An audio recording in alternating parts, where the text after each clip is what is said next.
नमस्कार माझ्या प्रिय सखींनो, कसे आहात? मजेत ना? मी रीता भालेराव तुमचं माझ्या चॅनलमध्ये स्वागत करत आहे। आज आपण बनवणार आहोत कांद्या मेथीची थालीपीठं। चला मग आपण सुरुवात करूया। मी सर्वप्रथम हे 2 वाटी गव्हाचं पीठ घेतलं आहे। त्यामध्ये मी अर्धा वाटी बेसनाचं पीठ घेतलं आहे, अर्धा वाटी कळण्याचं पीठ। तुम्ही हवं तर बाजरीचं पीठही घेऊ शकता, तुम्हाला हवं तुम्ही ज्वारीचंही पीठ घेऊ शकता। मी इथं कळण्याचं पीठ घेतलं, याच्याने चवीत अजून छान भर पडते। अर्धा वाटी बेसन पीठ, अर्धा वाटी कळण्याचं पीठ। 2 मोठ्या साईजचे कांदे मी असे बारीक क्रश करून घेतले आहे, अगदी बारीक। तुम्ही तसे करून घ्या, किसून घ्याल तरीही चालेल। थोडीशी कोथिंबीर,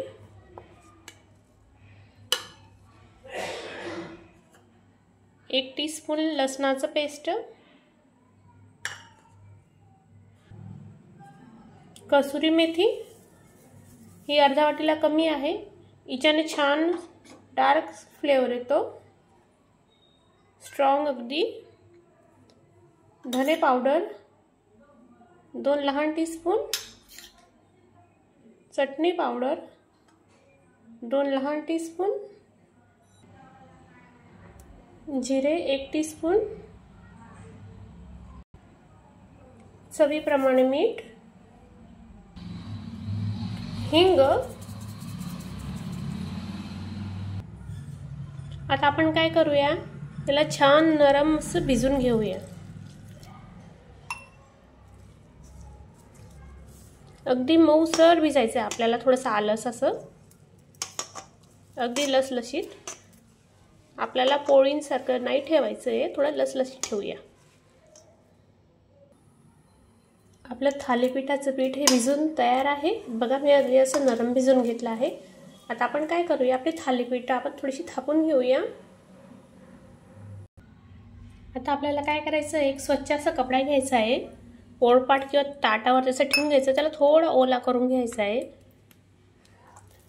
त्यानंतर आपल्या थालीपीठाचा एक गोळा घ्यायचा आहे, त्याला अशा प्रकारे छान असं थापून घ्यायचं आहे।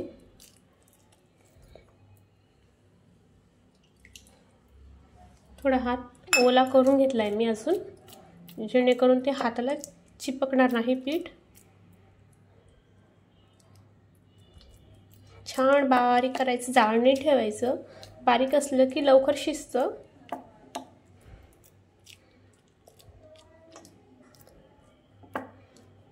मी अशा प्रकारे पीठ थापून घेतले आहे व मध्ये असे छोटे छोटे होल करत आहे, याच्याने काय होईल की आपलं थालीपीठ हे लवकर शिजून तयार होईल। आता मी हे थालीपीठ तव्यावर टाकते। आपण तवा तापत ठेवला आहे, आता काय करूया, आपण छान असं सर्कल करून तेल टाकून घेऊया, ज्याच्याने सगळ्या बाजूंनी तव्याला तेल लागेल। मी तेल थोडं पसरून घेते असं।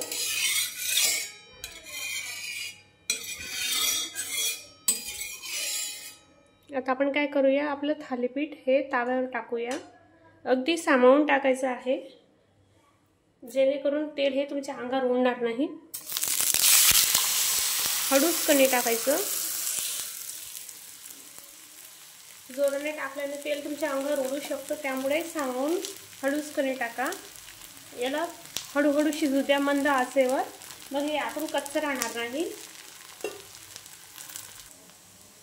आता आपण आपल्या थालीपीठाची बाजू पलटून घेऊया हळूच कणी, कारण खाली अजूनही तेल असतं। याला छान दोघं बाजूंनी खरपूस आपल्याला भाजून घ्यायचं आहे। तुम्हाला आता हवं तर तुम्ही इतर भाजींचेही थालीपीठ करू शकतात, आमच्याकडे मेथीची जास्त आवडली जाते त्यामुळे मी मेथीची केले आहे। तुम्ही बटाट्याचेही करू शकतात, कोबीचेही करू शकतात, दुधीचे करू शकतात, त्यांचीही थालीपीठ छान लागतात, एकदा नक्की ट्राय करून बघा। आपण आपल्या दुसऱ्या बाजूला पुन्हा थालीपीठ छान शेकून घेऊया। हे बघा, एका बाजूने छान भाजले गेले। तुमच्याकडे बटर असेल तर तुम्ही बटरचाही वापर करू शकता, तूप असेल तर तूप, लोणी असेल तर लोणी, नक्की ट्राय करा। आपलं थालीपीठ आता तयार आहे। माझ्या प्रिय सखींनो, आपले गरमागरम थालीपीठ तयार आहे। गरमागरम थालीपीठासोबत थंडगार दही तुम्ही एकदा नक्की ट्राय करा, खूप छान फ्लेवर लागतो। आणि हो, माझी ही रेसिपी तुम्हाला कशी वाटली लाईक शेअर कमेंट्स करून नक्की कळवा। माझा हा कुकिंग व्हिडिओ बघितल्याबद्दल तुमचं मनापासून आभार। माझ्या चॅनलला लाईक शेअर कमेंट्स करायचं विसरू नका आणि हो सोबत सबस्क्राईबही। Thank you.